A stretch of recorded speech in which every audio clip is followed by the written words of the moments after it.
Este bien común, precisamente por su doble carácter de bien y de común, explica por qué toda operación humana es también cooperación. No hay ninguna operación humana que sea aislada, que sea solitaria.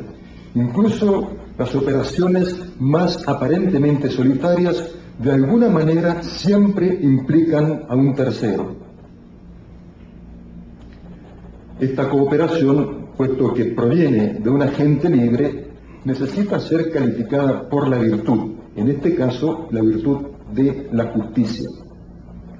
Y curiosamente, aquí volvemos a Aristóteles, porque Aristóteles define la justicia como la más importante de las virtudes morales, y al mismo tiempo como un bien del otro. La justicia es un bien del otro, no un bien propio, sino un bien del otro. En Aristóteles está esbozada, está de alguna manera anunciada esa negación de sí en la teoría de la justicia. Y es por eso que Aristóteles aparece como un autor simpático para estos autores cristianos como Santo Tomás, por ejemplo.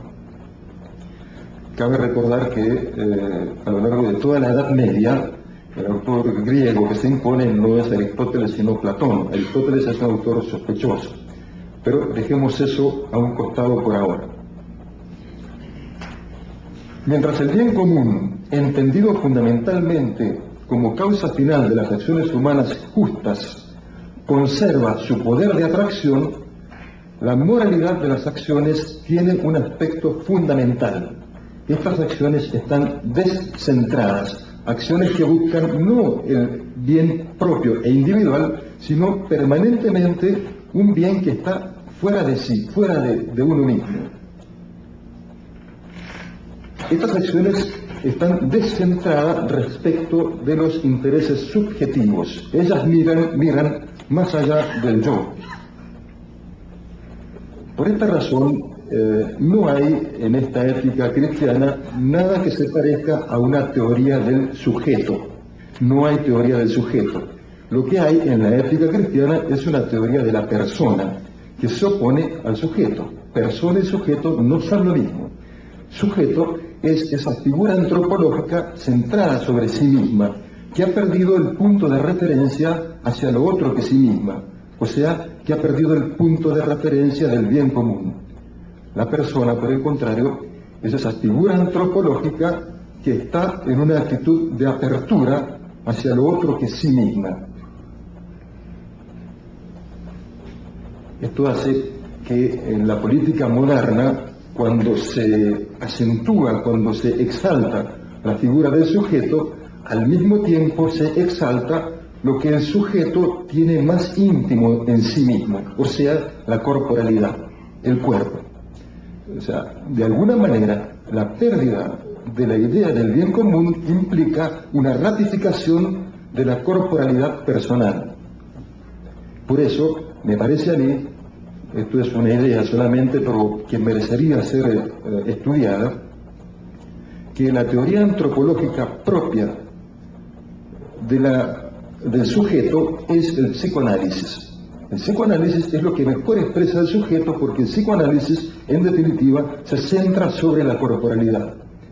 No puede haber psicoanálisis en una teoría de la persona. Son dos cosas que están contrapuestas. El bien común, creo, opera como un peso transsubjetivo que saca a la gente de la autorreferencialidad y al mismo tiempo ejerce la función de punto de fuga de todo el cuadro político. Todo el cuadro de la comunidad política alcanza su unidad en este punto de fuga que es el bien común. Un punto de fuga que implica una salida de sí, pero que al mismo tiempo es capaz de ordenar la comunidad política. Y aquí hay algo paradójico, y es lo siguiente: el bien común, a pesar de sacarlo a uno de sí, de ponerlo a uno fuera de sí mismo, fuera del sujeto, es al mismo tiempo el más personal de todos los bienes. Una vez más, la noción de persona asociada a la noción de bien común. Al perderse este pondus, este peso del bien común, necesariamente se produce un avance de lo políticamente irrelevante, lo cual generalmente está asociado a los niveles de la corporalidad, porque la corporalidad es lo más subjetivo. Y esto explica el avance de los discursos vinculados con la sexualidad, porque la manifestación más palmaria que hay de nuestros niveles de corporalidad es la sexualidad. Entonces, al perderse el punto de referencia en el bien común, insisto, se produce este avance de lo políticamente irrelevante, de lo que políticamente no tiene ninguna importancia. Yo voy a decir algo que puede parecer escandaloso, pero espero que no se tome así. Por ejemplo, todas leyes vinculadas con el matrimonio entre homosexuales, leyes vinculadas con prácticas sexuales de tal o cual naturaleza.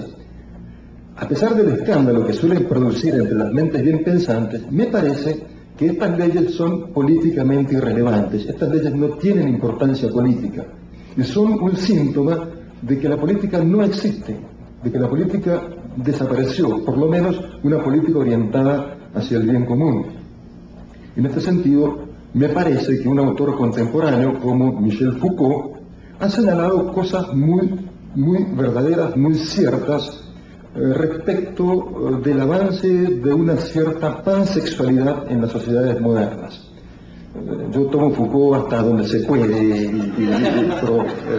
pero de todas maneras me parece que de absolutamente todos los autores se puede tomar algo positivo. Me parece que estos autores, que pueden aparecer como absolutamente despreciables, sin embargo, podrían ser tratados a la manera de ciertos virus que se utilizan para la fabricación de vacunas. Podrían ser liofilizados, podrían ser utilizados contra ciertos males de la vida contemporánea. Y uno de estos autores me parece que es Foucault.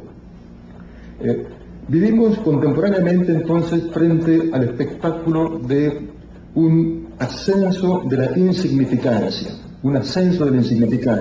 cuya causa, me parece, es la pérdida del concepto de bien común. Hoy no se sabe qué es el bien común. Nosotros, en general los tomistas, hablamos mucho del bien común, pero puestos a definirlo, encontramos más de una dificultad. Y generalmente empleamos un vocabulario que sirve mucho para convencer a nuestros amigos y también a nuestros enemigos. A nuestros enemigos convencerlos de que estamos equivocados. No hemos sido capaces de hacer un puente creativo con la noción de bien común. Y me parece que esa es una de las tareas más urgentes, no solo de la teoría política contemporánea, sino también de la política contemporánea. Una tarea que se dificulta porque la política, la política está absolutizada. El gran tema de la política hoy son las cosas políticas. Uno preguntará, pero si el gran tema de la política no son las cosas políticas, entonces, ¿cuál es el gran tema de la política? Yo creo que esa es la respuesta que intenta dar Santo Tomás de Aquino. El gran tema de la política no son las cosas políticas, sino un determinado modo de vivir, un estilo de vida que tiene bien poco que ver con la manera en que nosotros vivimos hoy. Yo creo que ya los he torturado bastante con mi español, de manera que cambiamos el switch y pasamos al portugués nuevamente. Gracias.